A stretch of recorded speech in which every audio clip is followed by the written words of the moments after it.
आज हम लोग फिर एक छोटा सा प्रश्न का सलूशन करते हैं जो इस प्रकार है। एक बिंदु Q से एक वृत्त पर स्पर्श रेखा की लंबाई 24 सेंटीमीटर है तथा Q की केंद्र से दूरी 25 सेंटीमीटर है, तो वृत्त की त्रिज्या क्या होगी। देखिए, सबसे पहले हम लोग एक वृत्त की रचना कर लेंगे जो चित्र के माध्यम से आएगा, और इस वृत्त के केंद्र जो है O है।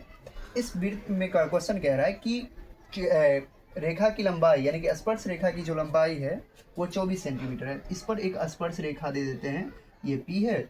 इस स्पर्श रेखा की जो Q तक है, Q तक उसकी लंबाई 24 सेंटीमीटर है। फिर कह रहा है कि Q की केंद्र से दूरी 25 सेंटीमीटर, यानी कि Q जो है केंद्र से दूरी कितना है, 25 सेंटीमीटर है। तो हमें कह रहा है कि वृत्त की त्रिज्या क्या होगी। तो इसको मिला देते तो ये वृत्त की त्रिज्या R हो जाएगी। ठीक है, तो हमें जो फॉर्मूला होता है, एक पैटर्न आता है, कर्ण स्क्वायर बराबर लंब स्क्वायर प्लस में आधार का स्क्वायर होता है, आधार का स्क्वायर होता है। अब ये देखिएगा, ये 90 डिग्री का कोण बन रहा है, जो 90 बन रहा है यानी कि यहाँ पाइथागोरस प्रमेय का यूज होगा, जो कर्ण स्क्वायर बराबर लंब स्क्वायर प्लस आधार स्क्वायर होता है। तो कर्ण का मान कितना है, 25 है, तो कर्ण का स्क्वायर हो जाएगा। उसके लंब कितना है, तो 24 सेंटीमीटर है स्क्वायर, प्लस में आधार का मान क्या है, तो त्रिज्या है R का स्क्वायर।